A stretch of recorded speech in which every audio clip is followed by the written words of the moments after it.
Hello and नमस्ते everyone. आज की वीडियो जो रहेगी वो मैराथन वीडियो रहेगी, जिसके अंदर मैं आपको एजुकेशन मैनेजमेंट जो है वो कंप्लीट कराऊंगी। ये इंग्लिश मीडियम में है, इसके बाद हिंदी मीडियम वाली भी अपलोड की जाएगी। ठीक है, कंप्लीट आपको राजस्थान हिस्ट्री भी करा दी गई है। राजस्थान हिस्ट्री आपको पूरी कंप्लीट करा दी गई है, कल्चर पूरी कंप्लीट करा दी गई है, इंडिया जीके पूरी कंप्लीट करा दी गई है, specially from RPSC first grade point of view. अब आज एजुकेशन मैनेजमेंट इंग्लिश में और कल आपको हिंदी के अंदर भी वो मिल जाएगी। इसके बाद आपका एजुकेशन मैनेजमेंट भी done and then we will start with Rajasthan geography.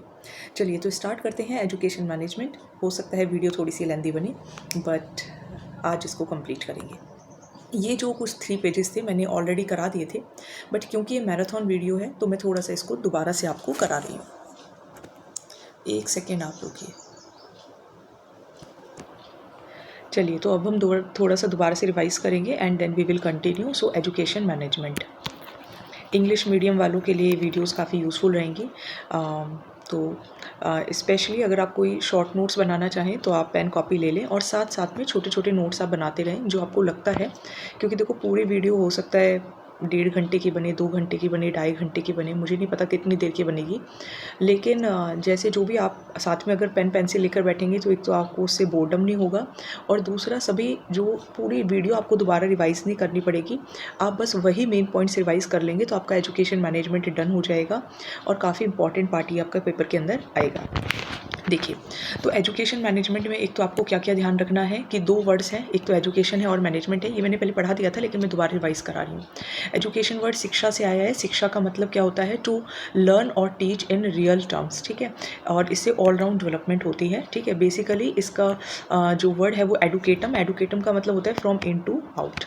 Management क्या होता है? मैनेजमेंट देखो एक कला होती है। जब आपके अंदर ये कला हो कि आप दूसरे से काम करवा लो, it is the art of getting work done through others. खासकर कॉमर्स वाले इसको बहुत अच्छे से जानते हैं।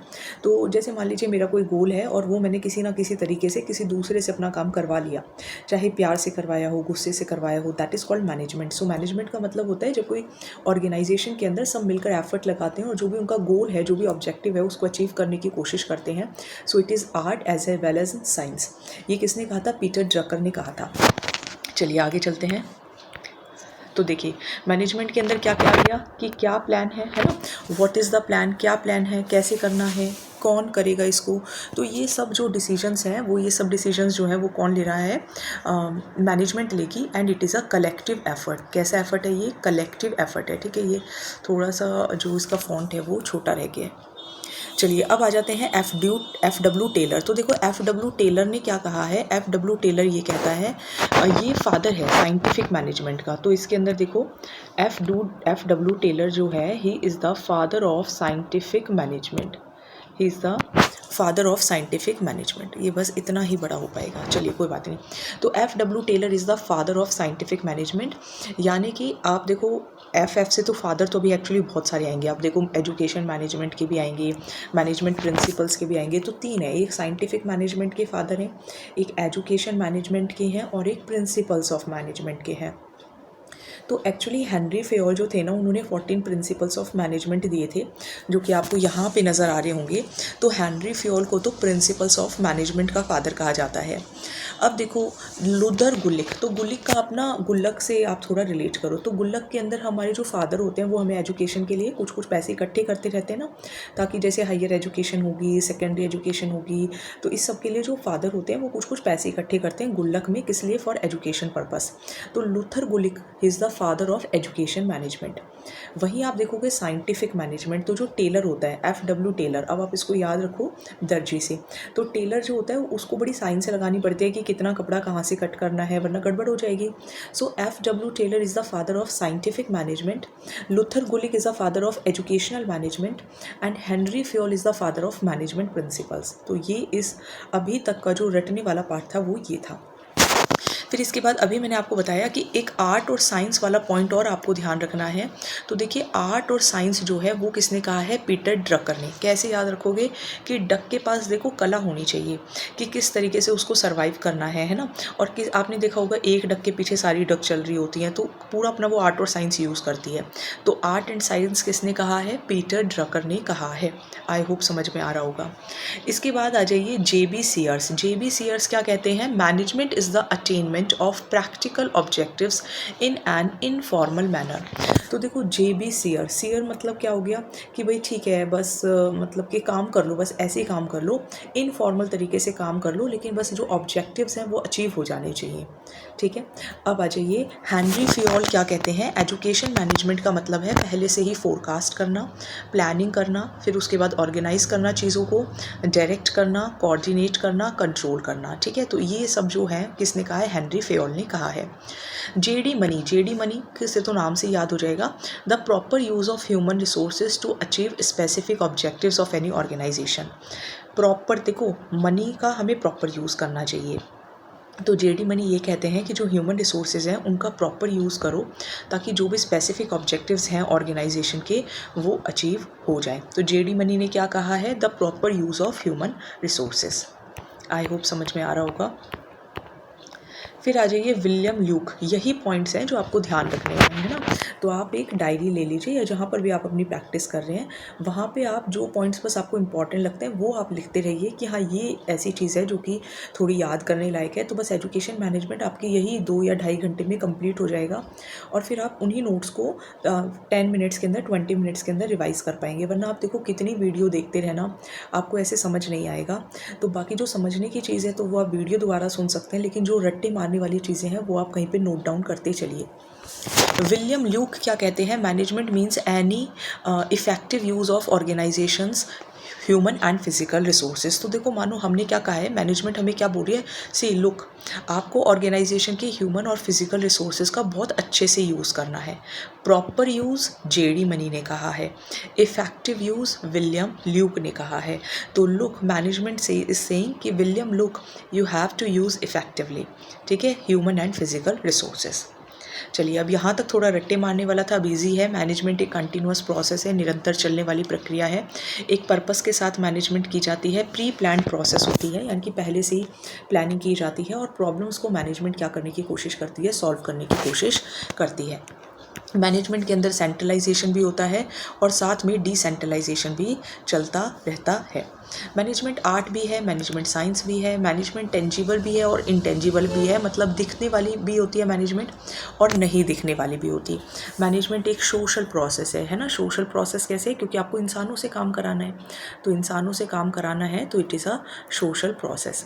Management is diagnostic and remedial process. Diagnostic and remedial process का मतलब कि यहाँ पे आपको हो सकता है देखो कुछ गलती हो जाए तो वो भी आपको ठीक करनी पड़ेगी और रेमेडी भी आपको प्रोवाइड करनी पड़ेगी।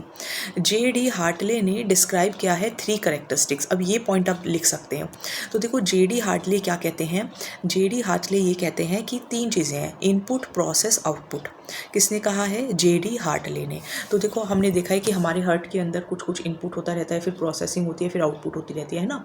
ऑक्सीजनेटेड ब्लड, डीऑक्सीजनेटेड ब्लड, ये सब होता रहता है ना। तो इनपुट यानी कि आपने ऑर्गेनाइजेशन में सब कुछ दे दिया, बिल्डिंग दे दी, फर्नीचर दे दिया, प्लेग्राउंड दे दिया, लर्निंग मटेरियल दे दिए, स्टूडेंट्स दे दिए, टीचर्स दे दिए, दैट इज़ इनपुट। फिर उसके बाद उन्होंने पढ़ना शुरू किया और फिर फाइनली एक अचीवमेंट मिलेगा, दैट इज़ कॉल्ड आउटपुट। ये किसने कहा है, ये कहा है आपके JD हार्टले ने। ठीक है, तो ये नाम ध्यान रखेंगे आप, किसने कहा है, JD हार्टले। JD हार्टले ने ये बात कही है। ठीक है, चलिए अब आ जाते हैं हेनरी फियोल के। देखिए 14 प्रिंसिपल्स हैं, ये कॉमर्स के अंदर बहुत डिटेल में आते हैं, लेकिन यहाँ पे बस आपको मेन पॉइंट्स ध्यान रखने हैं। अब आप सुनते जाइए। पहला है डिवीजन ऑफ वर्क, कि काम को डिवाइड करिए, सारा काम अपने पास लेकर मत बैठिए। रिस्पॉन्सिबिलिटी, अथॉरिटी एंड रिस्पॉन्सिबिलिटी, अगर आप रिस्पॉन्सिबिलिटी दे रहे हैं तो सामने वाले को अथॉरिटी भी दीजिए कि वो डिसीजन भी ले सके। डिसिप्लिन, अनुशासन is very important. Unity of command, यानी कि जो ऑर्डर मिले वो एक से ही मिले, 2-4 ना हो कि सभी ऑर्डर दे रहे हैं। यूनिटी ऑफ डायरेक्शन, सबका गोल जो है वो एक ही तरफ होना चाहिए ऑर्गेनाइजेशन के ऑब्जेक्टिव्स अचीव करने में। कलेक्टिव इंटरेस्ट को प्रायोरिटी देनी है, इंडिविजुअल इंटरेस्ट को प्रायोरिटी नहीं देनी है। ठीक है, मतलब ये नहीं कि ऑर्गेनाइजेशन के अंदर हर कोई अपने इंटरेस्ट के बारे में सोच रहा है और कलेक्टिव इंटरेस्ट के बारे में नहीं सोच रहा है। रेम्यूनरेशन, सैलरी वगैरह तो पे करनी पड़ेगी। सेंट्रलाइजेशन नहीं होना चाहिए। स्टेप चेन या स्केलर चेन का मतलब होता है कि एक ऑर्डर में जो है वो डिसीजंस रिसीव होने चाहिए। जैसे कि अगर A ने B को ऑर्डर दिया है तो B के बाद C, तो लाइन से ही चलना चाहिए। ठीक है, एक गैंग प्लैंक भी होता है, लेकिन वो अगेन कॉमर्स के अंदर चला जाएगा तो हमें इतना ज़्यादा नहीं जाना है। अरेंजमेंट्स, हर चीज़ अपनी जगह पे हो। Parity, stability in tenure of employees बार बार जगह छोड़ कर ना जाएँ, अपनी जॉब स्विच ना करें। इनिशिएटिव लें वो लोग भी, मीन्स आप उनको इतना मोटिवेट करें कि वो भी ऑर्गेनाइजेशन को आकर अपनी कुछ न्यू आइडियाज़ बताएं। स्पिरिट ऑफ कॉपरेशन, या जिसको एस्पिरिट डी कॉप्स भी कहते हैं, यानी कि सबके साथ सहयोग करके चलना है। So these are the 14 principles given by Fayol. ये आपको PDF टेलीग्राम पर मिल जाएगा, आप चाहें तो वहाँ से ले सकते हैं।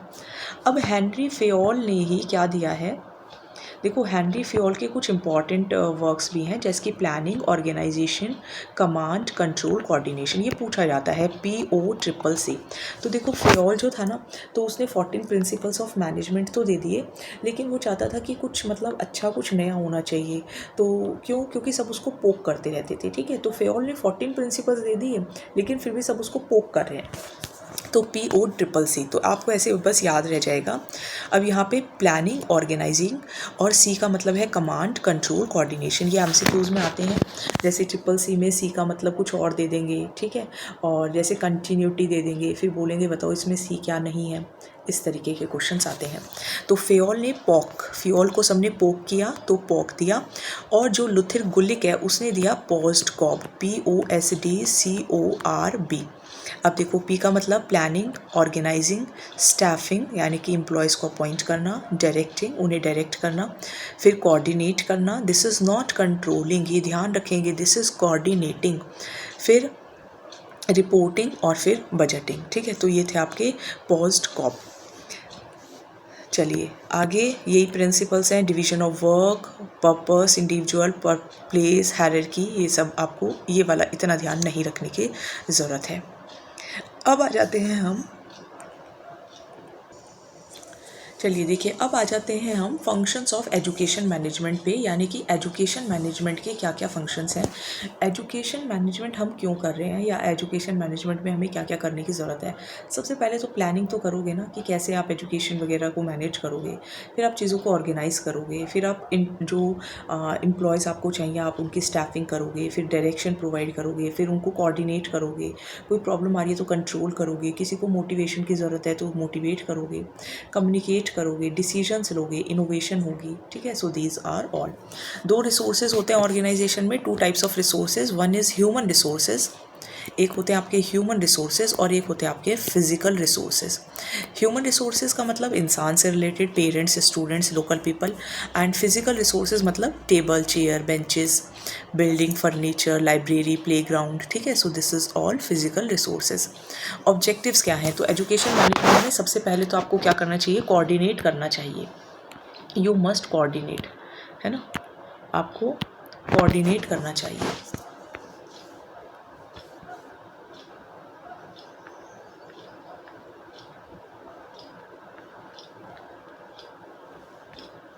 हाँ जी, देखिए यहाँ पे था।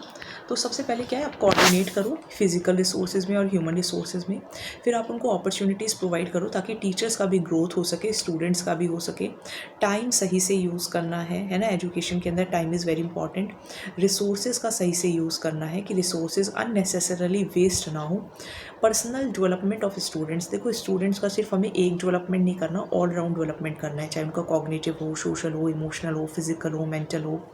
स्टूडेंट्स को और सोसाइटी सेंट्रिक एजुकेशन बनाना, यानी कि एजुकेशन ऐसी होनी चाहिए जो बच्चे पर केंद्रित हो और सोसाइटी पर केंद्रित हो। मेनली जो आंसर होता है वो स्टूडेंट सेंट्रिक होता है। टीचर्स और स्टूडेंट्स की ग्रोथ पर ध्यान देना है, प्रोफेशनल पर भी, और हमें अच्छे सिटीजन्स उनको बनाना है। सबसे बड़ी बात क्या है, हमें उनको अच्छे सिटीजन्स बनाना है। ओके, सो ये आपका जो पहले 2 पेजेस थे, यानी कि जिसके अंदर आपकी हेडिंग आती है education management, concepts, functions and principles, ये आपका डन हो गया है, ठीक है। क्वेश्चंस मैं कभी और कराऊंगी, क्योंकि अगर आज मैं क्वेश्चंस भी कराने लगूंगी तो फिर वीडियो जो है वो काफ़ी लेंथी हो जाएगी। बाकी ये PDF आपको मिल जाएगा टेलीग्राम पे, आप टेलीग्राम से इसको डाउनलोड कर लें और आप क्वेश्चन सॉल्व करने की कोशिश कर सकते हैं, ठीक है। ये क्वेश्चन है आपके पास, इन क्वेश्चंस को आप सॉल्व कर लीजिएगा। कोई प्रॉब्लम आए तो आप बता दीजिएगा, क्योंकि मेरे पास अभी देखिए इतना वो नहीं है कि मैं थोड़े क्वेश्चंस भी करा पाऊँ। कभी एक बार पहले एजुकेशन मैनेजमेंट की कंप्लीट वीडियो बना देती हूँ, फिर किसी दिन क्वेश्चंस भी करा देंगे। पर अभी पहले मैं आपको इस मैराथन में जो थ्योरी पार्ट है वो कंप्लीट करूँगी। चलिए देखिए, नेक्स्ट टॉपिक है total quality management in education, यानी कि जिसको हम बोलते हैं TQM, है ना। TQM, total quality management. कभी कभी बहुत इजी होता है, कभी कभी फुल फॉर्म ही पूछ लेते हैं कि अच्छा TQM का फुल फॉर्म क्या है। तो इसका फुल फॉर्म है टोटल क्वालिटी मैनेजमेंट। टोटल का मतलब सभी लोग, है ना, सभी पर्सन, सभी एक्टिविटीज़। क्वालिटी का मतलब जो कंज्यूमर की डिमांड है, और मैनेजमेंट का मतलब तो क्या होता है कि वर्क को कंट्रोल करना, वर्क कराना दूसरों से, है ना, दैट इज़ कॉल्ड मैनेजमेंट। तो देखिए, अगर हम एजुकेशन की बात करें तो टोटल क्वालिटी मैनेजमेंट एजुकेशन में भी यूज़ होता है। बेसिकली एम क्या है कि टोटल क्वालिटी मैनेजमेंट, यानी कि मेन एम क्या है, आप एजुकेशन देखो क्यों प्रोवाइड कर रहे हो। मेन एम होता है कि बच्चे का जो सर्वांगीण विकास होना चाहिए, है ना, ऑल राउंड डेवलपमेंट होना चाहिए। बच्चे के जो लेवल ऑफ एजुकेशन है वो इम्प्रूव होना चाहिए। बच्चे का जो मल्टी डायमेंशनल डेवलपमेंट है, again physical, social, mental, cognitive और इमोशनल, कल्चरल, ये सब डेवलपमेंट होना चाहिए। बच्चे डेवलप होंगे, स्कूल अपने आप अपलिफ्ट होगा, अपलिफ्टमेंट ऑफ द स्कूल। तो एजुकेशन मैनेजमेंट के अंदर हमें एजुकेशनल गोल्स को अचीव करना है, लेवल ऑफ एजुकेशन को इम्प्रूव करना है, बच्चों का मल्टी डायमेंशनल डेवलपमेंट करना है, स्कूल का अपलिफ्टमेंट करना है। तो ये जो कॉन्सेप्ट है, बेसिकली आर्मिंड डब्ल्यू फेंगबम, ठीक है, ये नाम है। इनको कहा जाता है कि ये टोटल क्वालिटी मैनेजमेंट के एक तरीके से दाता हैं। तो फादर किसको कहा जाता है? डब्ल्यू एडवर्ड डेमिंग को, ठीक है, किसको कहा जाता है? डब्ल्यू एडवर्ड डेमिंग को। तो टोटल क्वालिटी मैनेजमेंट मैनेजमेंट का भी पार्ट है और एम्प्लॉयज़ का भी, ठीक है, इसके अंदर एम्प्लॉयज़ को भी ध्यान देना पड़ेगा और साथ में मैनेजमेंट को भी ध्यान देना पड़ेगा, दोनों को ध्यान देना पड़ेगा, ठीक है। It is a joint effort of employ and management. वहीं आप देखोगे तो जुरन ट्रिलॉजी, यानी कि जो जोसेफ एम जुरन है, वो कहते हैं कि 3 चीज़ें ज़रूरी हैं। वो कहते हैं 3 चीज़ें ज़रूरी हैं, 3 एलिमेंट्स ज़रूरी हैं। एक तो quality planning, quality control and quality environment. 3 चीज़ें उन्होंने बता दी। क्या क्या बताई? क्वालिटी प्लानिंग, यानी कि कैसे आप क्वालिटी प्रोवाइड करोगे, उसकी प्लानिंग करो, फिर आप उसको कंट्रोल करो और फिर उसको आप इम्प्रूव करो। जैसे कि फॉर एग्ज़ाम्पल, मैंने प्लान किया कि मैं आज ये पढ़ूँगी, मैंने प्लानिंग कर ली, उसके बाद मैंने देखा कि जो मेरे ऑब्जेक्टिव्स थे वो तो अचीव नहीं हो पाए, यानी कि जो मेरी अननेसेसरी चीज़ें हैं मैं उनको कंट्रोल करूँगी और फिर नेक्स्ट टाइम इम्प्रूव करने की कोशिश करूँगी। तो ये जो ट्रायोलॉजी है जोसेफ एम जुरन ने दी है, ध्यान रखिएगा, ठीक है। तो हाईएस्ट जो अवार्ड होता है टोटल क्वालिटी मैनेजमेंट का, वो कौन सा होता है? डेमिंग अवार्ड, क्योंकि जो फादर है टोटल क्वालिटी मैनेजमेंट के, वो कौन है? W Edward Deming. जो ये 3 पॉइंट्स हैं, प्लानिंग, कंट्रोल, इम्प्रूवमेंट, आप लिख सकते हैं।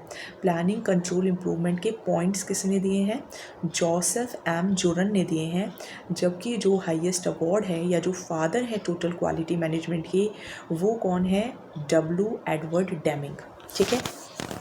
मैं एक बार दोबारा से आपको यहाँ पे बता देती हूँ। ये देखिए,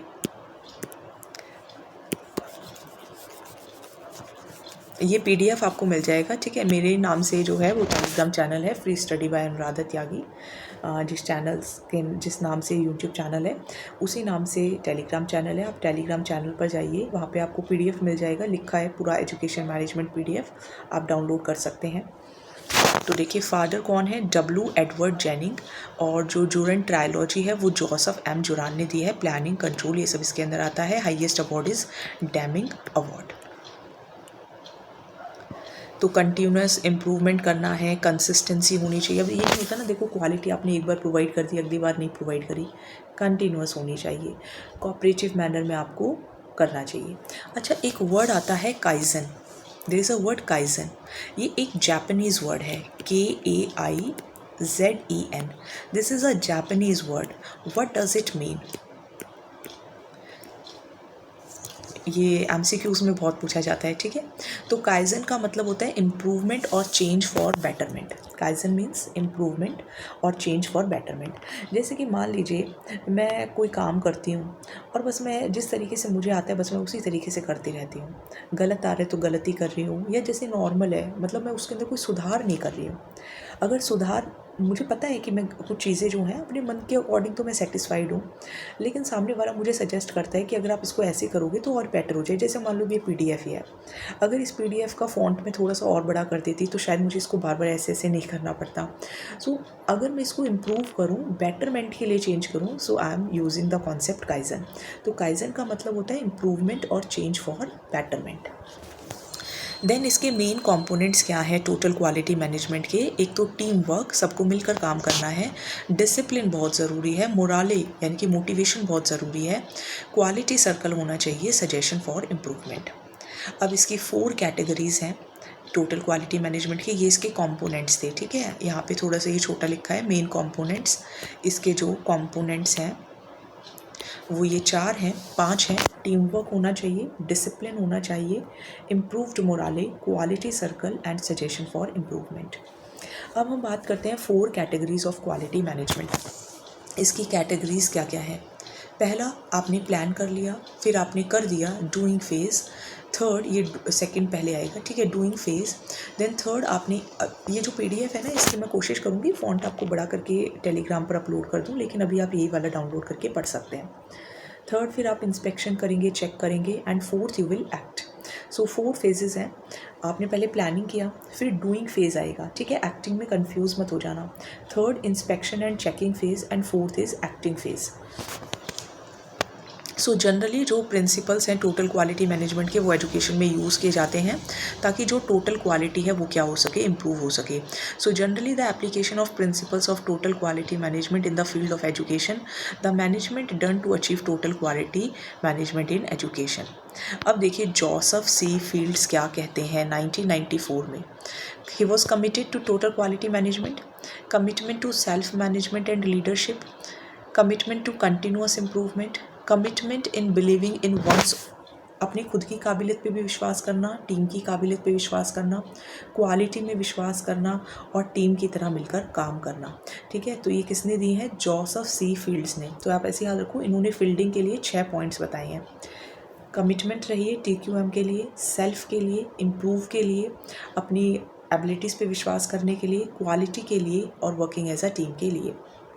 वहीं आप देखोगे जेरोम एस सरकार्स 1995 में क्या कहते हैं? कस्टमर फोकस्ड होनी चाहिए, टोटल क्वालिटी मैनेजमेंट इंगेजमेंट होनी चाहिए, टोटल एंगेजमेंट होनी चाहिए, देन मैनेजमेंट होनी चाहिए, ठीक है, और एक पूरा प्लानिंग सिस्टम होना चाहिए, कंटिन्यूअस इम्प्रूवमेंट होना चाहिए, ठीक है, कंटिन्यूअस इम्प्रूवमेंट होना चाहिए।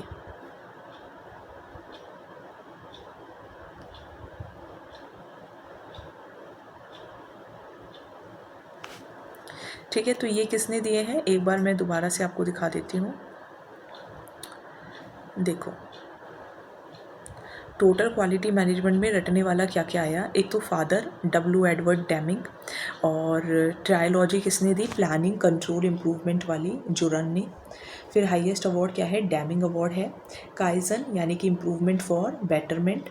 फिर इसके बाद आप देखिए, ये तो नॉर्मल पॉइंट्स हैं, टीम वर्क। फिर इसके बाद देखो 4 कैटेगरीज हैं इसकी, planning, doing phase, inspection, acting phase. फिर जोसेफ सी फील्ड्स, तो फील्ड्स में 6 चीज़ों पर आपको ध्यान देना है, टोटल क्वालिटी मैनेजमेंट पर, सेल्फ मैनेजमेंट पर, कंटिन्यूअस इम्प्रूवमेंट पर, one's own and team abilities पर, क्वालिटी पर, वर्किंग एज अ टीम पर। फिर आएंगे सरकार्स, जेरोम एस सरकार्स। तो जेरोम एस सरकार्स क्या कहते हैं? कस्टमर फोकस्ड होना चाहिए, टोटल एंगेजमेंट होना चाहिए, मेजरमेंट होना चाहिए, ठीक है, टाइट प्लानिंग सिस्टम होनी चाहिए, कंटिन्यूअस इम्प्रूवमेंट होना चाहिए। तो सरकार्स जो हैं वो सब कुछ चाहते हैं, TQM सब कुछ अच्छा अच्छा चाहते हैं। अब आ जाते हैं जॉन जे बेस्टेंगल 2002। Now relationship with student institution needs, continuous improvement कैसे आप करोगे? देखो, हम बोलते हैं ना कि आप MCQs लगाओ, पेपर दो। क्यों बोलते हैं? ताकि आप अपने आप को इवैल्यूएट कर पाओ, है ना। तो सेल्फ इवैल्यूएशन से ही इम्प्रूवमेंट होती है। जब तक आप अपने आप को इवैल्यूएट नहीं करोगे, आप इम्प्रूव नहीं कर सकते हो। तो इवैल्यूएशन करने के लिए, सेल्फ मॉनिटरिंग करने के लिए, सेल्फ इवैल्यूएशन करने के लिए, कंटिन्यूअस इम्प्रूवमेंट के लिए, तो जॉन बेस्टेंगल ने ये ऑर्गन्स बताए हैं। फर्स्ट कहा है relationship, first he said relationship, second continuous improvement, third qualitative system जैसे कि इनोवेशन करना, टाइमली चीज़ों को कंप्लीट करना, and fourth is leadership is also very important, strong valid and reliable leadership होनी चाहिए। तो ये कुछ रट्टे मारने वाली चीज़ें थी, ठीक है, जो कि जो सरकार ने दी, ठीक है, फिर आपके इसने दी, बेस्टिंगल ने दी, और एक और था जोसेफ सी फील्ड्स ने दी। एक बार मैं दोबारा रिवाइज करा देती हूँ, ठीक है, क्योंकि हैं तो नॉर्मल पॉइंट्स ही, लेकिन सबने अलग अलग कहे हैं तो थोड़ा सा याद होना चाहिए। फील्ड्स ने कमिटमेंट कही सब चीज़ों के लेकर। सर जॉन जेरोम एस सरकार ने कस्टमर फोकस्ड वाली बात जो है वो कही है। बेस्टिंगल ने कहा है रिलेशनशिप बना के रखना है, कंटिन्यूअस इम्प्रूव करना है, क्वालिटेटिव सिस्टम होना चाहिए, और इस लीडरशिप अच्छी होनी चाहिए।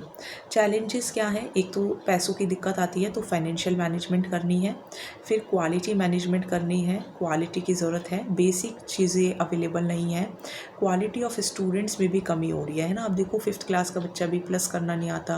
अब मैं सही बताऊँ ना, मैं 12th के बच्चों को अकाउंट्स पढ़ाती हूँ, उन्हें एलसीएम लेना नहीं आता, sacrificing ratio, gaining ratio find करना नहीं आता। तो बेसिक्स पे ध्यान देना बहुत ही ज़्यादा ज़रूरी है। चलिए अब आ जाइए एजुकेशन इंस्पेक्शन एंड सुपरविज़न। आपने देखा होगा एजुकेशन इंस्पेक्शन और सुपरविज़न के अंदर, जैसे स्कूल के अंदर कोई पर्सन होता है जो बाहर से देख रहा होता है ना, टीचर क्लास में कैसे पढ़ा रहा है, दैट इज़ सुपरविज़न। यानी कि पर्सन को ऑब्जर्व करना, एग्जामिन करना, ताकि एजुकेशन रिलेटेड वर्क्स को देखा जा सके, that is called education supervision. Webster क्या कहते हैं? Inspection means to examine a person, यानी कि किस लिए भाई करना तो इम्प्रूवमेंट ही है ना। लेकिन वेब ने, देखो वेब का मतलब क्या होता है? वेब आपने देखा होगा वर्ल्ड वाइड वेब है ना, सुना है ना, www। तो वो क्या करता रहता है, आपको कोई भी चीज़ मतलब आप उस पर सर्च कर सकते हो। तो सर्च करने का मतलब है यहाँ पे आप एग्जामिन कर सकते हो, ऐसे आप याद रख सकते हो। तो वेबस्टर ये कहता है इंस्पेक्शन का मतलब पर्सन को एग्जामिन करना, बट क्यों? To improve the teaching. हाँ जी, देखिए तो वेब क्या कह रहा है? वेब कहता है एग्जामिन करना, जबकि बट क्या कहता है कि क्यों एग्जामिन करना है? टू इम्प्रूव टीचिंग, ठीक है। But why to examine? To improve teaching. तो वेबस्टर एग्जामिन के बारे में कहता है और बर्टन जो है वो इम्प्रूवमेंट के बारे में कहता है। ये दो कीवर्ड्स आपको ध्यान रखने हैं। इंस्पेक्शन जो है वो आप बोल सकते हैं कि इंग्लैंड से वर्ड जो है ये जनरेट हुआ है, और इसकी अगर हम हिस्ट्री की बात करें तो जो रिकमेंडेशंस दी थी वो जो वुड्स था, चार्ल्स वुड्स जो था, उसकी डिक्लेरेशन थी 1854 की, ठीक है। तो उसके बेसिस पे इंस्पेक्शन जो था वो शुरू हुआ। किस लिए इंस्पेक्शन किया जाता है? ताकि हम बेटर टीचर्स को प्रिपेयर कर सकें, टीचिंग लर्निंग प्रोसेस को इवैल्यूएट कर सकें, अचीवमेंट कर सकें, नॉलेज प्रोवाइड कर सकें टीचर्स को कि भाई कैसे करिकुलम डेवलप करना है, उनको अवेयर कर सकें कि करिकुलम डेवलपमेंट के मेन ऑब्जेक्टिव क्या है, हम उनका एकेडमिक एंड प्रोफेशनल डेवलपमेंट कर सकें, सोसाइटी को इन्फॉर्मेशन प्रोवाइड कर सकें रिगार्डिंग द स्कूल, और हम जो स्कूल की ग्रांट्स होती हैं, जो बेसिकली मनी होता है, उसका इफेक्टिव यूटिलाइजेशन कर सकें, स्कूल का एडमिनिस्ट्रेटिव क्वालिटी हम अच्छा रख सकें। सो एजुकेशन इंस्पेक्शन आपने देखा होगा कि जैसे जब क्लास में टीचर पढ़ा रहा होता है तो बाहर से कुछ कुछ टीचर्स या जो प्रिंसिपल होते हैं वो देखते रहते हैं। तो main that is inspection and supervision. तो यहाँ पे ये इंफॉर्मेशन प्रोवाइडिंग प्रोसेस है, ये फॉर्मल है, टाइम बाउंड होती है, और इससे कॉपरेशन आता है, और इससे मोरालिटी भी डेवलप होती है, और डिसिप्लिन भी डेवलप होता है among the personnel means among the employees, among the teachers. और इससे इंस्पेक्टर्स जो हैं वो रिपोर्ट भी प्रिपेयर कर सकते हैं और फिर बता सकते हैं कि कहाँ पर इरेगुलरिटीज़ और डेफिशिएंसीज़ हैं और कहाँ पर उनके सुधार की ज़रूरत है, ठीक है। तो इरेगुलरिटीज़ एंड डेफिशिएंसी का भी पता चल जाएगा। देन मॉनिटरिंग भी प्लानिंग का ही पार्ट होता है। तो सुपरविजन का मतलब होता है वॉचिंग, देखना, है ना, सुपरवाइज करना। सुपरविजन का मतलब वॉचिंग, देखना। तो सुपर मतलब के किसी के ऊपर नज़रें रखना, ठीक है, किस लिए? हाई विजन प्रॉपर, ताकि उसका इम्प्रूवमेंट हो सके। तो education supervision, supervision done in the field of education is called educational supervision. यानी कि जब हम एजुकेशन की फील्ड में सुपरविजन करते हैं तो उसको एजुकेशनल सुपरविजन कर देते हैं। यानी कि ऑब्जर्व भी करना और फिर साथ में सजेशन भी देना कि भाई आप ऐसे करिए, ऐसे पढ़ाइए, ये करिए। तो एजुकेशन सुपरविजन मेनली किससे रिलेटेड है? टीचर से रिलेटेड है, लर्निंग कंडीशन से रिलेटेड है, प्रोग्रेस ऑफ स्टूडेंट से रिलेटेड है। तो यहाँ पे स्कूल के सभी एस्पेक्ट्स को ऑब्जर्व किया जाता है और सजेशंस भी दिए जाते हैं। अब इसके अंदर सुपरविजन और इंस्पेक्शन के अंदर टीचिंग लर्निंग प्रोसेस को डेवलप करने के लिए टीचर्स जो हैं वो the feeling of working independently among teachers, efficiency बढ़ाने के लिए टीचर्स की जो बैड टेंडेंसीज जो स्कूल में बढ़ रही हैं उसको कम करने के लिए, स्कूल के एनवायरनमेंट को इम्प्रूव करने के लिए, और जो एडमिनिस्ट्रेशन है उसका डेमोक्रेटिक प्रिंसिपल्स भी अच्छे से यूज़ हो सकें, टीचिंग लर्निंग प्रोसेस इंप्रूव हो सके, एक फ्रेंडली और डेमोक्रेटिक एनवायरनमेंट क्रिएट हो सके, ये फीचर्स हैं। पॉलिसीज़ बना सकें, लीडरशिप प्रोवाइड कर सकें, सब अच्छे अच्छे हैं। इम्प्रूवमेंट इन स्कूलिंग, ठीक है। तो अब आ जाते हैं कि एजुकेशन सुपरविजन का एरिया क्या है। तो दो पार्ट्स में है, एक है डायग्नोस्टिक और एक है गाइडेंस।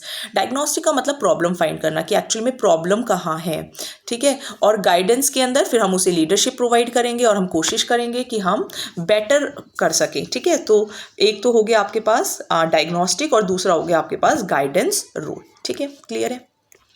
चलिए अब आ जाते हैं एजुकेशनल सुपरविजन के टाइप क्या क्या हैं। अगर देखो हम पर्सन्स के बेसिस पे करें, किस तरीके का सुपरविजन हो सकता है, लोनली हो सकता है और पैनल का भी हो सकता है। और बेस्ड ऑन रोल और पर्सपेक्टिव ऑब्जर्वेशन करना है, कंट्रोल करना है, कॉपरेट करना है, साइंटिस्ट के पॉइंट ऑफ व्यू से भी देखा जा सकता है और ये क्रिएटिव भी है।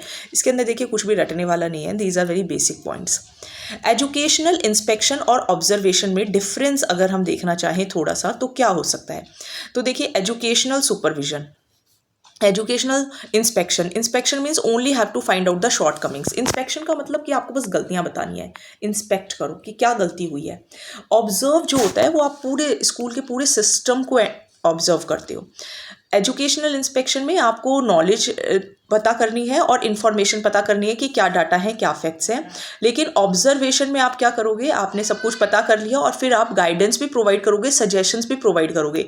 इसमें तो मतलब बस ये, बस आपको पता चल जाना चाहिए क्या हुआ और इसके अंदर आप फिर सजेशंस भी देते हो। तो जिसके अंदर आप बस पता कर रहे हो तो वो शॉर्ट टर्म है, और जहाँ आप सजेशंस भी दे रहे हो तो वो फिर थोड़ा सा ज़्यादा हो गया, यानी कि डेवलपमेंट ऑफ स्किल से भी रिलेटेड हो गया। तो इंस्पेक्शन ऑफिशियल होता है, जैसे किसी को कहा जाके इंस्पेक्शन करो तो दिस इज ऑफिशियल। लेकिन एजुकेशनल सुपरविजन और ऑब्जर्वेशन में क्या होगा, आपको कॉपरेट करना है, लविंग एटीट्यूड रखना है, ठीक है। लेकिन इंस्पेक्शन में कोई हेल्प और रिस्पॉन्सिबिलिटी नहीं होगी, लेकिन ऑब्जर्वेशन में दोनों एलिमेंट्स होंगे। इंस्पेक्शन में it is limited to inspection work only, जबकि उसके अंदर हम स्टडी और एनालिसिस दोनों करेंगे। इंस्पेक्शन के अंदर ये एंशिएंट कॉन्सेप्ट है, नेगेटिव कॉन्सेप्ट है, लेकिन ऑब्जर्वेशन एक पॉजिटिव कॉन्सेप्ट है, क्योंकि यहाँ पर हम सिर्फ गलतियाँ बताते नहीं हैं, उनको सही भी करने की कोशिश करते हैं।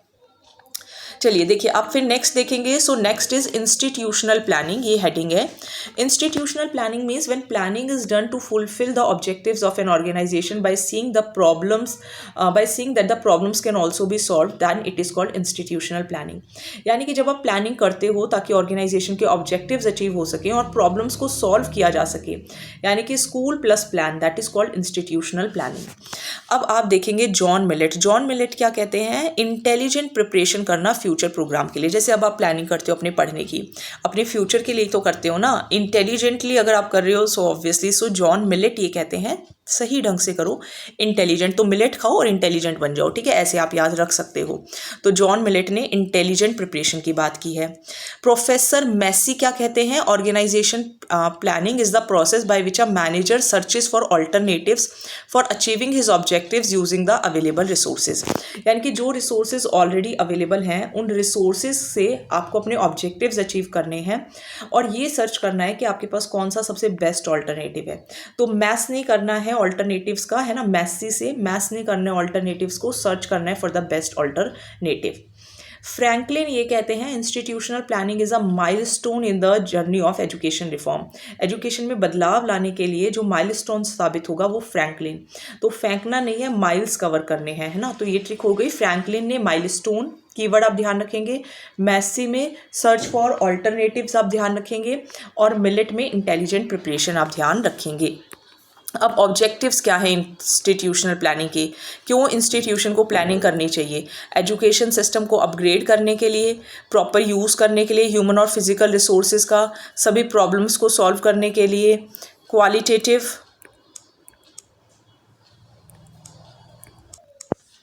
क्वालिटेटिव डेवलपमेंट करना, रिसोर्सेज के बेसिस पे को करिकुलर एक्टिविटीज़ को ऑर्गेनाइज करना, इनकरेज करना इंडिपेंडेंस को, टीचर्स की क्रिएटिविटी को, ठीक है। इंस्टीट्यूशनल प्लानिंग की देखिए बिगनिंग कहाँ से हुई थी, तो बिगनिंग हुई थी मुदालियर एजुकेशन कमीशन था 1952-53 में। अगेन आप ये अपने नोट्स में लिख लीजिए कि सबसे पहले रिकमेंड किया था मुदालियर एजुकेशन कमीशन ने 1952-53 में, और इसको नाम दिया गया स्कूल अपग्रेडेशन स्कीम। ठीक है, क्या नाम दिया गया? स्कूल अपग्रेडेशन स्कीम, ये इसका नाम दिया गया।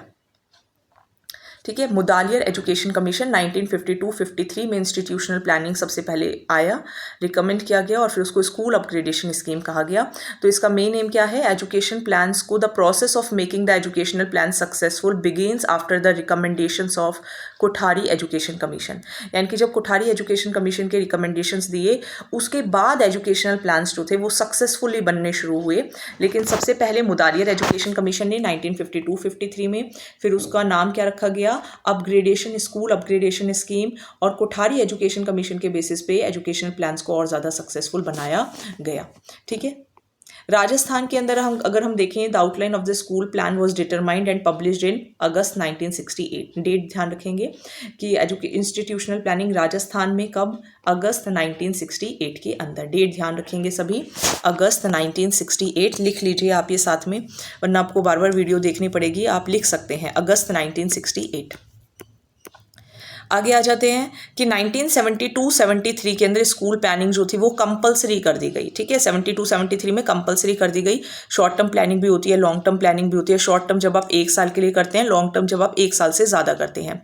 फ़ायदे क्या होंगे? अच्छा यूज़ करना है रिसोर्सेज का, टारगेट होंगे, करेक्टिव मेजर्स लिए जाएंगे, कंटिन्यूअस डेवलपमेंट होगी, डेमोक्रेटिक अप्रोच होगी, साइंटिफिक एंड प्रैक्टिकल है ये पॉइंट, कम्युनिटी का सपोर्ट भी इसके अंदर मिल जाता है। ठीक है, तो अब देखो इसके अंदर थोड़ा सा मैं रटने वाला बता देती हूँ आपको, इसके अंदर रटना क्या क्या है। एक तो जॉन मिलेट ने इंटेलिजेंट प्रिपरेशन वर्ड ध्यान रखेंगे। मैसी के अंदर क्या वर्ड ध्यान रखेंगे कि सर्च फॉर ऑल्टरनेटिव्स, ये वर्ड्स कीवर्ड्स ध्यान रखने हैं। फ्रैंकलिन के अंदर आप क्या ध्यान रखोगे? Milestone, milestone in journey of education reform. फिर आप क्या ध्यान रखोगे कि मुदालियर कमीशन ने रिकमेंडेशन दी थी, फिर इसका नाम स्कूल अपग्रेडेशन स्कीम रखा गया। फिर कोठारी एजुकेशन कमीशन के बाद इसका सक्सेसफुल ये हुई। फिर राजस्थान के अंदर जो आउटलाइन थी वो अगस्त 1968 में आई। ठीक है, ये वो बातें हैं जो आपको ध्यान रखनी पड़ेंगी, बाकी तो फिर भी चल जाएगी काम।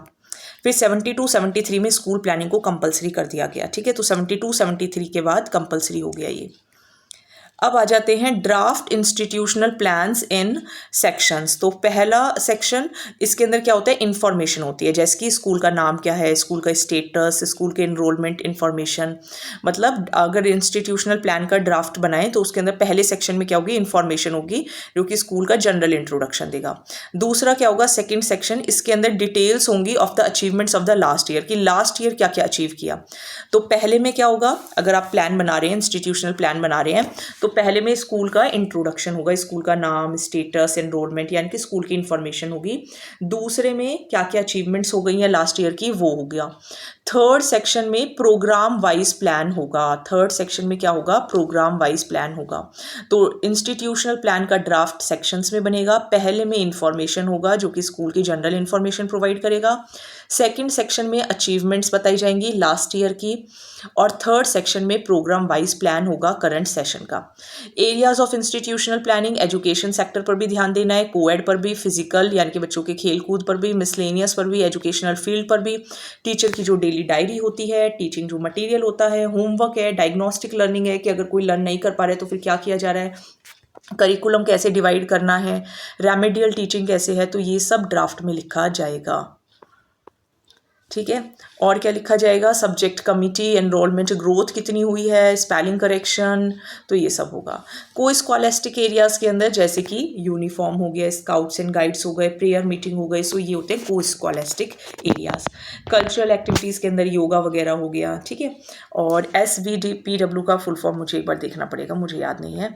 और इसके साथ साथ sports system, festivals, paintings, speech, मतलब जो जो एक्स्ट्रा वर्क होता है सो वो आपका इसके अंदर आ जाएगा कल्चरल एक्टिविटीज़ के अंदर। फिजिकल फील्ड में जैसे कि आप स्कूल के अंदर और क्या क्या फैसिलिटीज़ अवेलेबल होती हैं, जैसे कि वाटर टैंक होता है, प्लेग्राउंड होता है, लाइब्रेरी होती है, हॉस्टल होता है, फर्नीचर होता है, बाईसाइकिल स्टैंड होता है, टॉयलेट फैसिलिटीज़ होती हैं, तो ये सब भी देना पड़ेगा। किसमें देना पड़ेगा? ये सब हमें फिजिकल फील्ड में देना पड़ेगा। मिसलेनियस एरियाज़, वो एक्टिविटीज़ जो कि नेशनल इंपॉर्टेंस के हैं वो भी इंक्लूड हमें करनी होंगी। सो इंस्टीट्यूशनल प्लानिंग, अभी क्वेश्चंस आ गए हैं, ठीक है। ये questions again I am saying PDF जो है वो आपको मिल जाएगा फ्री स्टडी बाय अनुराधा त्यागी ज़ा टेलीग्राम चैनल, अब वहाँ से जाके इसको डाउनलोड कर लें। अभी यही वाला डाउनलोड कर लें, जैसे ही अपडेट हो जाएगा तो मैं वो भी आपको प्रोवाइड कर दूँगी, और फिर उसके बाद आप आगे कर सकते हैं, ठीक है। क्वेश्चंस प्रैक्टिस कर लीजिएगा, क्योंकि क्वेश्चंस मैं कराऊंगी तो फिर वीडियो काफ़ी लेंदी हो जाएगी और फिर अपना हो नहीं पाएगा ये मैराथन, इसीलिए क्वेश्चंस आप अपने आप कर लें, क्वेश्चंस आपके हो जाएंगे, ठीक है। काफ़ी सारे क्वेश्चंस हैं इसके अंदर, तो क्वेश्चंस आप कर लीजिएगा। चलिए अब हम आ जाते हैं लीडरशिप स्टाइल्स पर। तो देखिए लीडरशिप का मतलब क्या होता है, लीडर कौन होता है, एक ऐसी क्वालिटी होनी चाहिए पर्सन में कि दूसरे उसको फॉलो करें, है ना, और वो दूसरों को मोटिवेट कर सके। तो लीडरशिप स्टाइल क्या है, एक अप्रोच है जो कि लीडर अडॉप्ट करता है, किस लिए, अपने गोल्स को अचीव करने के लिए। अब देखो अलग अलग स्टाइल्स है। सबसे पहले ऑटोक्रेटिक। ऑटोक्रेटिक का मतलब क्या हो गया, ऑटोक्रेटिक का मतलब क्या हो गया, जहाँ पर लीडर जो होता है वो एम्प्लॉय से पूछता नहीं है, बस बताता है, कम्युनिकेशन वन वे होती है कि तुम्हें ऐसा ऐसा ऐसा करना है, तो ए ने PQRS को बता दिया, सो दैट इज ऑटोक्रेटिक या फिर अथॉरिटेटिव स्टाइल। डेमोक्रेटिक के अंदर क्या होगा, डेमोक्रेटिक स्टाइल्स के अंदर the democratic leader encourages the contribution of subordinates, कि आप भी आओ, आप भी हेल्प करो डिसीजन मेकिंग में, सबॉर्डिनेट से भी कंसल्ट किया जाएगा कोई डिसीजन लेने से पहले, तो ये 2 वे कम्युनिकेशन होता है। So this styles develop dedication towards work and organisation, यानी कि जो सबॉर्डिनेट्स हैं उनसे भी पूछा जाएगा। लेसस फेयर क्या होता है, the leader put all the task and problems on the subordinates, कि आपके पास सब कुछ है, आप ही गोल्स बनाओ, आप ही प्लान्स बनाओ, और जो लीडर है वो बड़ा पैसिव सा हो जाता है, ठीक है। तो यहाँ पे तो देखो लीडर का भी रोल, देखो पहले वाले में सिर्फ लीडर का रोल है, ऑटोक्रेटिक में सिर्फ लीडर का रोल है, डेमोक्रेटिक में लीडर जो है वो सबॉर्डिनेट से पूछ रहा है, लेसस फेयर में सब सबॉर्डिनेट ही करेंगे, लीडर जो है वो बड़ा पैसिव बैठा हुआ है, वो कुछ भी नहीं करना चाहता है, means is a passive observer, और वो अपनी पावर को बिल्कुल भी यूज़ नहीं करता, वो सिर्फ एडवाइस तभी देता है अगर ज़रूरत है तो। Fatherly style, a leader who adopts this style behaves like a father, father की तरह बिहेव करता है अपने बिलीव्स में, और फ्रेंड लीडर है ना, और जो रिलेशनशिप होते हैं वो काफ़ी ज़्यादा क्लोज होते हैं। आई होप समझ में आ रहा होगा। फिर आ जाते हैं बिहेवियरल स्टाइल। तो बिहेवियरल स्टाइल के अंदर रिवॉर्ड एंड पनिशमेंट सिस्टम चलता है, कि आप जैसा बिहेव करोगे आपको वैसे ही सुनना पड़ेगा, so that is called behavioural. ये मैक्स वेबर ने दिया था, तो वेरी इंपॉर्टेंट कि मैक्स वेबर ने बिहेवियरल स्टाइल दिया है, that is reward and punishment के बेसिस पर। मैक्स वेबर ने बिहेवियरल स्टाइल दिया है, that is on the basis of rewards and punishment. Conversion styles की बात करें तो मेन यहाँ पे क्या होता है कि हमें नीड्स को कन्वर्ट करना है और रीडायरेक्ट करना है उनकी थिंकिंग को। A leader adopting this style motivate his employees by making them dutiful and enthusiastic and provides them challenges, यानी कि यहाँ पे अपने के कन्वर्जन स्टाइल्स के अंदर कि आपको एम्प्लॉयज़ को मोटिवेट करिए, उन्हें ड्यूटीफुल बनाइए, उन्हें एंथुजियास्टिक बनाइए, उन्हें आप चैलेंजेस प्रोवाइड करिए, है ना, उनकी नीड्स को देखो, उनको रीडायरेक्ट करो उनकी थिंकिंग को, दैट इज़ कन्वर्जन। यानी कि अगर वो थोड़े पैसिव हैं तो उनको आप एक्टिव में बदलने की कोशिश करिए। पार्टिसिपेटिव स्टाइल क्या होता है, देखो पार्टिसिपेटिव स्टाइल के अंदर सजेशंस बोले जाते हैं सबॉर्डिनेट्स को कि आप सजेशंस दो, और एम्प्लॉयज़ को भी इंपॉर्टेंस दी जाती है, लेकिन पार्टिसिपेटिव है, उनको भी पार्टिसिपेट कराया जा रहा है। पॉजिटिव के अंदर मीन्स एक्साइटेड होते हैं, मोटिवेट होते हैं। कोलैबोरेटिव के अंदर सभी डिसीजंस या तो मेजॉरिटी के बेसिस पे होंगे और कंसेंसस के बेसिस पे होंगे, जैसे कि कोई टॉपिक आया, कोई भी पॉइंट आया तो उसमें सबसे पूछा जाएगा, अगर सब रेडी हैं तो मेजॉरिटी के बेसिस पे। तो main quality who adopts this leader, अब देखो कोलैबोरेटिव स्टाइल के अंदर जो इनको अडॉप्ट करता है वो मोटिवेशनल होता है ना, मोटिवेशनल कमिटमेंट होती है उसके अंदर, सॉल्यूशन फाइंड करेगा वो। चलिए अब हम आ जाते हैं फैक्टर्स अफेक्टिंग लीडरशिप स्टाइल। ये देखिए पीडीएफ के अंदर एक्चुअली हेडिंग्स वगैरह के अंदर थोड़ी सी प्रॉब्लम है, इसीलिए मुझे बार बार ऐसे भी करना पड़ रहा है, लेकिन थोड़ा सा आप एडजस्ट कर लें, है ना, क्योंकि इंग्लिश के अंदर इसको कन्वर्ट करना, बनाना भी बहुत बड़ा टास्क था। तो लेकिन फिर भी मैं इसको कोशिश करूँगी बिल्कुल ठीक करके फिर आपको प्रोवाइड करूँगी, लेकिन इतने आप इसी से पढ़ लें।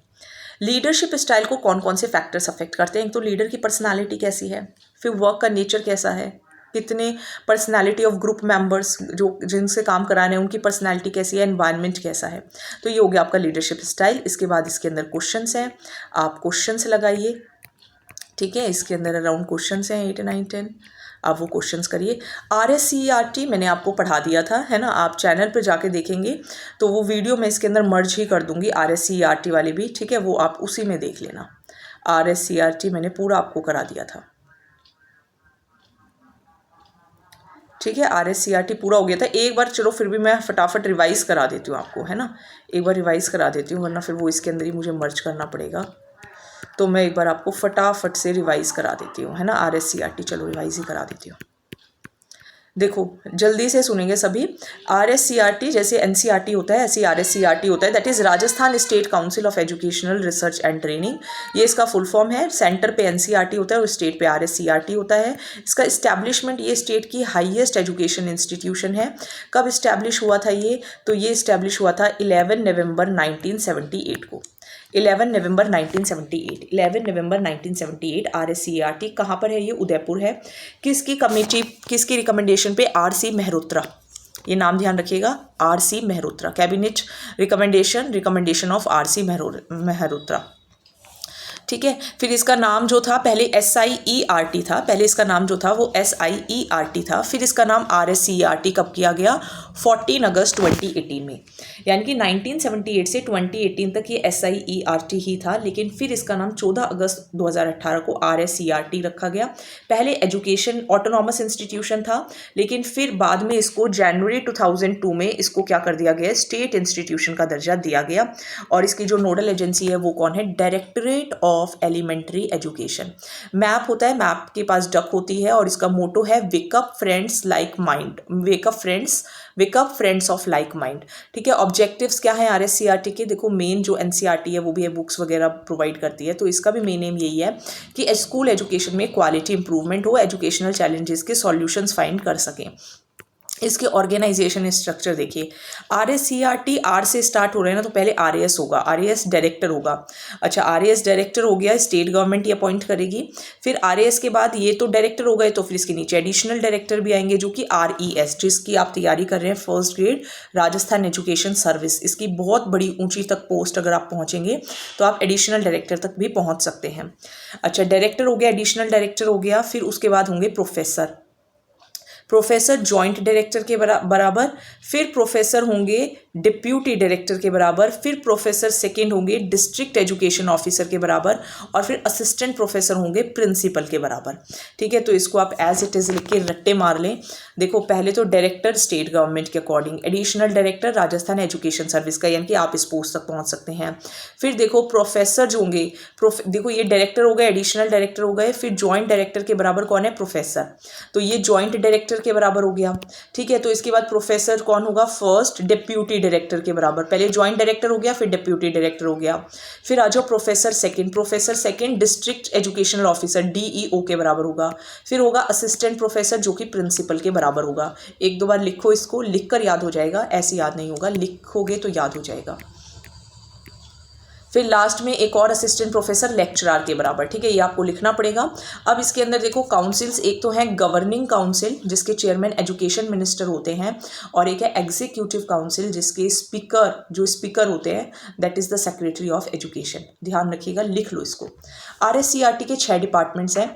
एक तो है करिकुलम, टेक्स्ट बुक और मटीरियल डेवलपमेंट का, ठीक है। और बेसिकली देखो ये याद करने बहुत ज़रूरी है ना, क्योंकि ये पेपर में पूछा जाता है कि डिपार्टमेंट है curriculum, text book, material development and evaluation का। मैथमेटिक्स और साइंस का डिपार्टमेंट उदयपुर में है। एक लैंग्वेज डिपार्टमेंट है, डिपार्टमेंट ऑफ सोशल साइंस है, और department of educational measurement and evaluation है, ठीक है। फिर आप देखोगे एजुकेशनल रिसर्च सर्वेज असेसमेंट है, इसका भी उदयपुर के अंदर ही है। डिपार्टमेंट ऑफ टीचर एजुकेशन भी उदयपुर के अंदर है, डिपार्टमेंट ऑफ टीचर एजुकेशन भी उदयपुर में है, ठीक है। तो पहला कौन सा हो गया? पहला हो गया आपके पास department of curriculum, text book and material development, ठीक है, पहला ये हो गया जो करिकुलम, टेक्स्ट बुक और मटेरियल डेवलपमेंट है। दूसरा करिकुलम वगैरह बना दिया, फिर अब थोड़ी और रिसर्च कर लेते हैं, सर्वे कर लेते हैं, असेसमेंट कर लेते हैं, पॉलिसीज़ बना लेते हैं, ये भी उदयपुर में है। फिर डिपार्टमेंट ऑफ टीचर एजुकेशन जैसे कि pre service BSTC, in service training होती है, बजट रिलीज़ करना है, कैपेसिटी बिल्डिंग करनी है, ट्रेनिंग प्रोवाइड करना है फैकल्टी को, अलग अलग प्रोग्राम्स की मॉनिटरिंग करनी है, तो डिपार्टमेंट ऑफ टीचर एजुकेशन यानी कि टीचर से रिलेटेड, तो वो भी कहाँ है? उदयपुर के अंदर है। फिर एक देखो ये वाला जो education information and communication technology वाला है, ये अजमेर में है, ये उदयपुर में नहीं है। तो education information and communication technology, तो आपको नाम से पता चल रहा होगा, जो कि ICT से रिलेटेड, यानी कि दीक्षा ई कंटेंट, ठीक है, ब्रॉडकास्ट ऑनलाइन, इससे रिलेटेड है, कंप्यूटर से रिलेटेड है। फिफ्थ इनका डिपार्टमेंट है all round development and social justice, जैसे कि ऑलराउंड में गर्ल्स भी आ जाएंगी, हेल्थ एजुकेशन भी आ जाएगी, SC ST भी आ जाएगा। सिक्स्थ है administrative and academic planning, administrative, एक सेकेंड में रब कर देते हैं इसको। सिक्स्थ है administrative and academic planning management, जो कि फाइनेंस से रिलेटेड है, ठीक है। तो इसमें एक है ICT वाला जो कि अजमेर में है, और बाकी सारी कहाँ हैं, उदयपुर के अंदर ही हैं। RSCRT का मेन फंक्शन क्या है, it acts as an educational authority for school education for class 1 to 12, यानी कि क्लास 1 से लेकर 2 तक जो अथॉरिटी है, एजुकेशनल अथॉरिटी जो है स्कूल एजुकेशन के लिए, वो RSCERT है। एलिमेंट्री एजुकेशन के लिए, सेकेंडरी एजुकेशन के लिए, कोऑर्डिनेशन के लिए ये एजुकेशनल एडवाइज़र की तरह काम करती है। स्टेट गवर्नमेंट के लिए ये एजुकेशनल एडवाइज़र की तरह काम करती है, जैसे कि एजुकेशनल रिसर्च वर्क करना है, टीचर ट्रेनिंग करनी है, ठीक है, निष्ठा, दीक्षा, ऑनलाइन ट्रेनिंग, तो ये सब इनके काम रहते हैं। फंक्शंस ऑफ NCERT में एक बार आपको दोबारा से करा देती हूँ, है ना। देखो RSCERT का मेन एम क्या है, जो स्कूल एजुकेशन, जो स्कूल में एजुकेशन मिलती है क्लास 1 से लेके क्लास 12 तक, उसकी जो अथॉरिटी है वो एजुकेशनल अथॉरिटी कौन है, RSCERT। Elementary education, secondary education, RSTB, BSER, समग्र शिक्षा अभियान, कोऑर्डिनेशन वर्क, ये सब कौन करेगा, RSCERT। स्टेट गवर्नमेंट को एजुकेशन से रिलेटेड एडवाइस प्रोवाइड करनी है, RSCERT। एजुकेशन रिसर्च करनी है, same. Teacher training, smooth functioning, निष्ठा के लिए काम करना है, दीक्षा के लिए, ऑनलाइन ट्रेनिंग के लिए काम करना है। स्टेट एजुकेशनल अथॉरिटी, मतलब अथॉरिटी के बेसिस पे फिर कंट्रोल करना, सुपरवाइज करना, कोऑर्डिनेट करना, क्लास 1 से लेके 8 तक सिलेबस बनाना, RSCERT का काम है। तो ये आपको RSCERT करा दिया। इसके बाद ये क्वेश्चंस है, क्वेश्चंस आप खुद करेंगे, क्वेश्चंस आप खुद करेंगे। चलो RSCERT हो गया। अब बोर्ड ऑफ सेकेंडरी एजुकेशन भी मैंने एक्चुअली मैं आपको करा दिया था, BSER भी, इसके अंदर BSER भी करा दिया था मैंने आपको।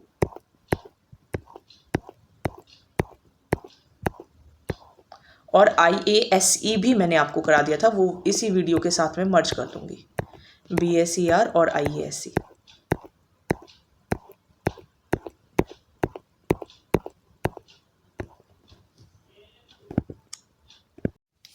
सो वीवर ऑन, हमने एक बार मैं थोड़ा सा आपको रिवाइज करा देती हूँ, एक्चुअली लाइफ थोड़ी सी चेंज हो गई है। तो देखिए, एक तो हमने एजुकेशन मैनेजमेंट पढ़ लिया, कॉन्सेप्ट पढ़ लिया है ना। फिर हमने पढ़ लिया है टोटल क्वालिटी मैनेजमेंट, ये मैंने आपको पढ़ा दिया, ठीक है। क्वेश्चंस आप अपने आप लगाएंगे। फिर हमने एजुकेशनल इंस्पेक्शन एंड सुपरविजन पढ़ा, ठीक है, जिसके अंदर इंस्पेक्शन में सिर्फ गलतियां निकाली जाती हैं, सुपरविजन के अंदर हम थोड़ा सा उसको करेक्ट भी करते हैं ऑब्जर्वेशन के अंदर। फिर हमने इंस्टीट्यूशनल प्लानिंग पढ़ा। फिर हमने लीडरशिप स्टाइल्स पढ़ लिए। Then we read about RSCERT के बारे में हमने पढ़ लिया। और अब मैं आपको BSER के बारे में भी पढ़ाई देती हूँ, ठीक है। हालांकि मैंने ये ऑलरेडी चैनल पर अपलोडेड है, लेकिन फिर ठीक है, क्योंकि रिवीजन हो ही जाएगा। तो देखिए, जो अपना BSER है, यानी कि Rajasthan board of secondary education है, ये बेसिकली 23 सितंबर 1952, डेट याद रखिए। देखो 2 + 3 5 होता है ना, तो इस तरीके से आप याद रख लें, ठीक है। 2 + 3 5 होता है, एक सेकेंड, इसको ऐसे ही कराते हैं। हाँ देखिए, तो 2 + 3 5 होता है। तो 23 सितंबर 1952 को किसकी चेयरमैनशिप में, लक्ष्मण स्वामी मुदालियर, किसकी, लक्ष्मण स्वामी मुदालियर। तो ये जो राजस्थान, ये याद रखना है, ये आप लिख लो। Again I am telling you, आप एक नोटबुक ले लो और वहाँ पे आप नोट्स लिख लो, जो जो पॉइंट्स आपको लिखने हैं, बस वही लिखने हैं, बाकी ज़्यादा नहीं लिखने। बाकी सब आप दोबारा एक बार वीडियो सुन के आप गो थ्रू हो सकते हो, लेकिन जो लर्न करने वाले फैक्ट्स हैं वो आप लिख लीजिए। Now Rajasthan secondary education exchange act 1957 के अकॉर्डिंग जो बोर्ड ऑफ सेकेंडरी एजुकेशन है वो जयपुर के अंदर इस्टेब्लिश हुआ, कब, 4 दिसंबर 1957 को। तो सेकेंडरी एजुकेशन कमीशन कब बनाई गई, 23 सितंबर 1952 को। किसकी चेयरमैनशिप में, Lakshman Swami Mudaliar. This we are reading about board of secondary education. Act कौन सा था, Rajasthan secondary education exchange act 1957। Board of secondary education कहाँ इस्टेब्लिश हुआ, जयपुर के अंदर, कब, 4 दिसंबर 1957 में।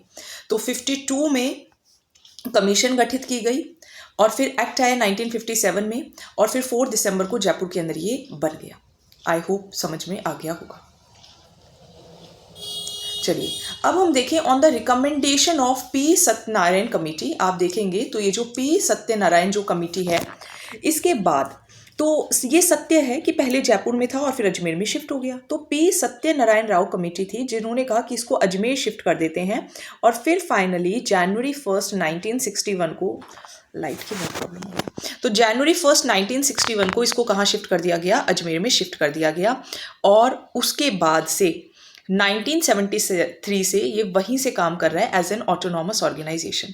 अगर हम इसके मोटो की बात करें या इसके लोगो की बात करें तो सिद्ध भारवती कर्मजा, ठीक है, ये थोड़ा सा संस्कृत के अंदर है, सिद्ध भगवती कर्मजा। विजय स्तंभ आपको मैप में नजर आएगा। डक, डक कहाँ पे नजर आया था, डक था या कुछ और था, ठीक है, राजस्थान के मैप के साथ। और राजस्थान मैप के साथ विजय स्तंभ किस में है, ये आपको कमेंट सेक्शन में लिखने हैं। बीएसईआर में है, आरएससीईआरटी में है, किस में क्या है आप लिखेंगे। अब इसके ऑर्गेनाइजेशन स्ट्रक्चर के लिए आप ज़रूर नोट्स बना लें, है ना, इसको ये बिना नोट्स के नहीं हो पाएगा। तो देखिए बीएसईआर के अंदर क्या होता है, बीएसईआर के अंदर क्या होता है, चेयरमैन होंगे, ये चेयरमैन तो होंगे, है ना, एक जो होंगे वो चेयरमैन होंगे। Ex officio members including vice chairman, vice chairman को इंक्लूड करके एक्स ऑफिशियो मेंबर्स कितने हैं, 7। Elected members 7। नॉमिनेटेड मेंबर्स जिन्हें स्टेट गवर्नमेंट ने नॉमिनेट किया है 17। स्पीकर ने नॉमिनेट किया है 2। कुछ डिस्टिंग्विश्ड को कवर्ड शिक्षा शास्त्री मेंबर्स कितने हो गए अपने पास, टोटल कितने हो गए, ये भी कितने हैं, 2। डिस्टिंग्विश्ड को कवर्ड शिक्षा शास्त्री मेंबर भी कितने हैं, 2। टोटल हो गए 36, ठीक है। 2018 में रिकमेंड किया गया कि 5 मेंबर्स और बढ़ा दो, यानी कि 41 कर दो।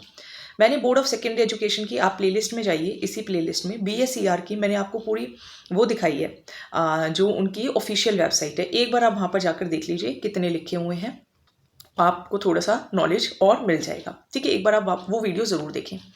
तो देखिए चेयरमैन 1, एक्स ऑफिशियो मेंबर 7, ये पूरा डिटेल है, आप वो एक बार देखेंगे तो आपको इंटरेस्ट भी आएगा और समझ भी आएगा। नॉमिनेटेड 17, स्पीकर के द्वारा 2, और शिक्षा शास्त्री मेंबर भी 2, टोटल हो गए 36। 2018 में कहा गया 5 और बढ़ा दो। अब बात करते हैं बोर्ड का जो चेयरमैन होगा वो कौन होगा। भाई चेयरमैन स्टेट गवर्नमेंट अपॉइंट करेगी। अच्छा, कितने साल के लिए, 3 साल के लिए, है ना। Chairman C is a 3rd number, ABC, है ना, तो 3 साल के लिए। अगर बोर्ड चेयरमैन नहीं होगा फिर क्या होगा, फिर एडमिनिस्ट्रेटर अपॉइंट करेंगे। क्या चेयरमैन को रीअपॉइंट किया जा सकता है, एक बार चेयरमैन बन गए तो क्या दोबारा चेयरमैन बन सकते हैं, बिल्कुल बन सकते हैं। बोर्ड की मीटिंग कितनी बार होगी, साल में 2 बार होगी। साल में कितनी बार होगी, 2 बार मीटिंग होगी। बोर्ड के जो चेयरमैन होंगे वो एडमिनिस्ट्रेटिव हेड है। एडमिनिस्ट्रेटिव हेड का मतलब वही एडमिनिस्ट्रेशन को संभाल रहे हैं, he is the administrative head. और ये उनकी ड्यूटी होगी कि जो एक्ट हैं वो फेथफुली हों, मीटिंग्स वो कॉल करते हैं और उन मीटिंग्स के प्रिसाइड भी करते हैं, यानी कि उसके एक तरीके से हेड की तरह बैठ के बाकी सबको सुनते भी हैं। आई होप समझ में आ रहा होगा। जितनी भी कमिटीज़ होंगी उसके लिए कोरम कितना चाहिए, कम से कम 1/3 मेंबर्स हों। दूसरी बात, ये हो गए चेयरमैन। फिर आ जाइए vice chairman, ex officio member, ये कौन होंगे, ये डायरेक्टर होंगे सेकेंडरी एजुकेशन के, ठीक है। बोर्ड सेक्रेटरी कौन होंगे, इन्हें स्टेट गवर्नमेंट अपॉइंट करेगा, जो कि RAS के बराबर होंगे। Again I am telling you, इनको आप लिख लीजिए, आपको याद रहेंगे। मेन काम क्या है, बोर्ड सेक्रेटरी का क्या काम है, जो कि RAS है। एजेंडा बनाओ मीटिंग्स का, कंडक्ट करो मीटिंग को, और राइट है आपके पास बोलने का, लेकिन वोट करने का राइट नहीं है, does not have right to vote. Board secretary chief executive officer है। क्लियर, तो ये थी इसकी संरचना। अब अगर हम फंक्शंस की बात करें तो स्कूल को क्या रिकॉग्निशन देना है, क्योंकि BSER है, आपका स्कूल एफिलिएटेड है टू BSER और नॉट, यानी कि रिकॉग्निशन कौन प्रोवाइड करता है, BSER। करिकुलम वर्क हो गया, बोर्ड से एग्जाम रिलेटेड वर्क हो गए, ठीक है, तो ये सब करते हैं। कॉम्पिटिशन्स क्रिएट करना, तो ये सब इनके काम होते हैं।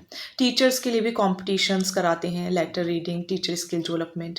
राइटिंग भी करते हैं, पब्लिकेशन रिलेटेड वर्क हो गया, जैसे कि text books, marksheet, certificates board के जो थ्रू आती हैं। क्वार्टरली मैगजीन भी आती है जिसको बोर्ड जर्नल कहते हैं। एक स्टूडेंट सर्विस सेंटर भी है जो कि मार्कशीट की कॉपी देता है, माइग्रेशन सर्टिफिकेट की कॉपी देता है। सेकेंडरी एजुकेशन बोर्ड की अवार्ड की स्कीम भी आप एक बार देख लीजिए। अवार्ड स्कीम कैसे कैसे है, जो शिक्षा रत्न अवार्ड होगा वो टीचर को मिलेगा। शिक्षा रत्न यानी कि जो रत्न है, रत्न कौन होते हैं? टीचर्स होते हैं, है ना, क्योंकि वो पढ़ाते हैं। तो शिक्षा रत्न अवार्ड टीचर को मिलेगा 1 लाख रुपए।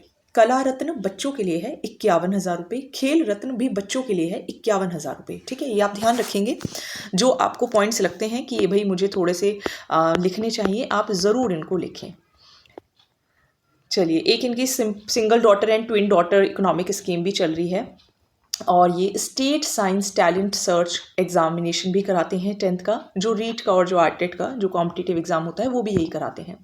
मैगजीन्स भी छपती हैं, जैसे कि Disha educational and vocational guidance provide करती है। गागी गर्ल्स एजुकेशन प्रोमोशनल स्कीम है। एक prime private sector employment opportunities guide है। विजन एम्प्लॉयमेंट अपॉर्चुनिटी गाइड है। राजस्थान पब्लिक एग्जामिनेशन एक्ट है कि भाई कोई भी अनफेयर मीन्स ना यूज़ किए जाएं। ये कब एक्ट में आया? 1992 में आया। इसका रिवीजन 2022 के अंदर हुआ। आई होप समझ में आ गया होगा। फिर एक है आपका board of secondary education Rajasthan employees exchange 2004। I hope समझ में आ रहा होगा। जो थोड़ा सा भी आपको ऐसे लग रहा है कि मैं भूल जाऊँगा या भूल जाऊंगी, आप लिख लीजिए। Again and again I am telling you like a strict teacher that please write it down. लिखोगे तो याद रहेगा, लिखोगे तो याद रहेगा। ये मैं आपको एक पूरे मैराथन में कंप्लीट कराऊंगी, ठीक है, चाहे मुझे आज का दिन लगे कल का दिन लगे। मैं आपको कंबाइंड वीडियो प्रोवाइड करूंगी, आप एक साथ सुनिए, एक दिन लगाइए बस एजुकेशन मैनेजमेंट पे, लिख लो। फिर आपको हार्डली 10 डेज लगेंगे वो पॉइंट्स को रिवाइज करने में। अगर आपने एक बार लिख लिया, 2 घंटे की 2.5 घंटे की जितनी भी वीडियो बनती है, या 1 घंटे की बन जाए क्या पता, तो आप लिख लीजिए। कमिटीज़ देखिए BSER की, करिकुलम कमिटीज़ हैं, करिकुलम बनाने वाली हैं, एग्जामिनेशन है, रिकॉग्निशन कमिटीज़ हैं, इवैल्यूएशन कमिटीज़ हैं, फाइनेंस कमिटीज़ हैं, एप्लीकेशन फॉर्म कमिटीज़ हैं। 3 साल मैंने आपको बताया चेयरमैन का 3 साल टेन्योर रहता है। तो ये हो गया आपका BSER। अब हम स्टार्ट करेंगे IASE। ये भी मैंने आपको चैनल पर अपलोड कर दिया गया था, और ये तो मैंने यही वाला अपलोड किया था, ठीक है, लेकिन मैं एक बार आपको दोबारा से रिवाइज करा देती हूँ। IASE that is institute of advanced study in education. ये बेसिकली नेशनल एजुकेशन पॉलिसी 1986 में कहा था कि आप थोड़ा सा प्री सर्विस, इन सर्विस और जो रिसर्च वर्क है, जो टीचर्स का अपग्रेडेशन है, उसके ऊपर ध्यान दीजिए। IASE की टीचर को ट्रेन करने में सबसे हाईएस्ट रैंकिंग है। This holds the highest ranking among teachers training institution, यानी कि अगर कहीं पे टीचर को ट्रेनिंग प्रोवाइड की जाती है जिन इंस्टीट्यूशंस में, उनमें सबसे हाईएस्ट है IASE। टोटल इंडिया में 29 है, जिसमें से 2 AB बीकानेर में और अजमेर में है, एक हमारे यहाँ बीकानेर में है। मेन काम क्या है? टीचर्स को, जो ट्रेन टीचर्स हैं, आप उन्हें प्रिपेयर करिए ताकि वो सेकेंडरी लेवल एजुकेशन प्रोवाइड कर सकें।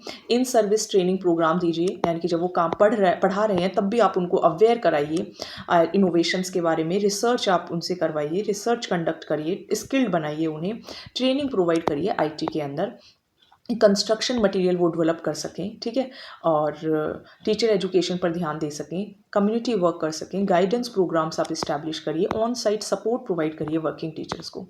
अब अगेन इसका ऑर्गेनाइजेशन स्ट्रक्चर आप लिख लीजिए, वरना आपको कन्फ्यूजन होगा। इसके अंदर देखो, IASE के अंदर सबसे ऊपर होता है प्रिंसिपल, जो कि जॉइंट डायरेक्टर के बराबर होता है, ठीक है। फिर होता है वाइस प्रिंसिपल, जो कि डेप्यूटी के बराबर होता है। जॉइंट से नीचे आता है हमेशा डेप्यूटी, प्रिंसिपल से नीचे आता है वाइस प्रिंसिपल, वाइस प्रिंसिपल के नीचे प्रोफेसर, और डेप्यूटी डायरेक्टर से नीचे DEO यानी कि डिस्ट्रिक्ट एजुकेशन ऑफिसर। ये लिखोगे तो याद रहेगा, वरना नहीं याद रहेगा। फिर आता है रीडर जो कि प्रिंसिपल के बराबर होता है। फिर लेक्चरर, जो कि स्कूल लेक्चरर के बराबर होगा, और इसके बाद इंस्ट्रक्शनल ऑफिसर, वो भी स्कूल लेक्चरर के बराबर होगा। ये याद करने वाला है, इसमें समझाने वाला कुछ भी नहीं है। IASE के 8 डिपार्टमेंट है, 7 जो है वो अकेडमिक डिपार्टमेंट है, 1 जो है वो एडमिनिस्ट्रेटिव डिपार्टमेंट है। मैंने ये आपको याद भी करवाने की कोशिश करी थी, ठीक है। एक सेकेंड, इसको मैं थोड़ा सा ऐसे करती हूँ, तब शायद ये आपको और क्लियर नजर आएगा।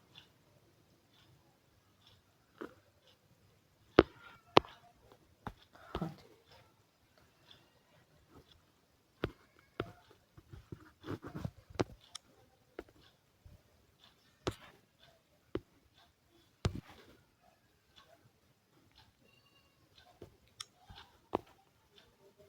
अब आप देखोगे ना, तो IASE जो है ये यहाँ पे भी छोटा छोटा ही नज़र आ रहा है, चलो कोई बात नहीं। देखो एजुकेशन से education foundation, in service education, education management, special education, primary education, education technology. दो ध्यान रखने हैं, रिसर्च और प्लानिंग। आईएएससी की लोकेशन बीकानेर के वाले की बात करें तो 1940 के अंदर ये बना था। 1956 में बीएड लेवल रिकॉग्निशन आया, 1970 के अंदर एमएड को भी रिकॉग्निशन मिला और फिर ये अपग्रेड हो गया 1988 के अंदर। यही सबसे पुराना और सबसे पहला आईएएससी है। मोटो क्या है, या विद्या विमुक्तम। 2 लेवल्स ऑफ ट्रेनिंग प्रोवाइड करता है, एक तो इन सर्विस और एक senior level. Senior teacher level सिर्फ सीनियर टीचर्स को जो कि बीकानेर में काम करते हैं, और लेक्चरर को भी प्रोवाइड करता है। इसके अंदर 16 डिस्ट्रिक्ट्स आती हैं, डिस्ट्रिक्ट्स के नाम आपको रखने पड़ेंगे। मैप ले लेंगे तो आपको समझ में आ जाएगा। थोड़ा सा राजस्थान के ये वाले साइड वाले एरियाज़ हैं। दूसरा है अजमेर में, 1941 में बना था, 1989 में, यानी कि जो बीकानेर वाला था उसको 88 में आईएएससी बनाया गया था, इसको 89 में। वहाँ 1956 में बीएड को जो रिकॉग्निशन है वो मिली थी, और यहाँ पे 1957 में अजमेर वाले के अंदर। ठीक है, 1988 में एमएड, और ये सेकंड आईएएससी है, ये भी सीनियर लेवल को जो कि अजमेर के ही हैं, और लेक्चरर बाकी जो 17 डिस्ट्रिक्ट्स बच जाएंगी। ठीक है, तो ये आपका हो गया है। प्राइमरी लेवल पे जो टीचर ट्रेनिंग है वो डाइट प्रोवाइड करता है, और सेकेंडरी लेवल पे आईएएससी, सीटीई और टीटीसी। एक है विद्या भवन। अच्छा, 2 हायर एजुकेशन भी है, प्राइवेट ही है वो। एक तो है विद्या भवन, VU से आप याद कर लो, ठीक है, VU उदयपुर के अंदर है, और एक है गांधी विद्या मंदिर जो कि चूरू के अंदर है। ठीक है, तो ये आपका आईएएससी भी हो जाता है कंप्लीट।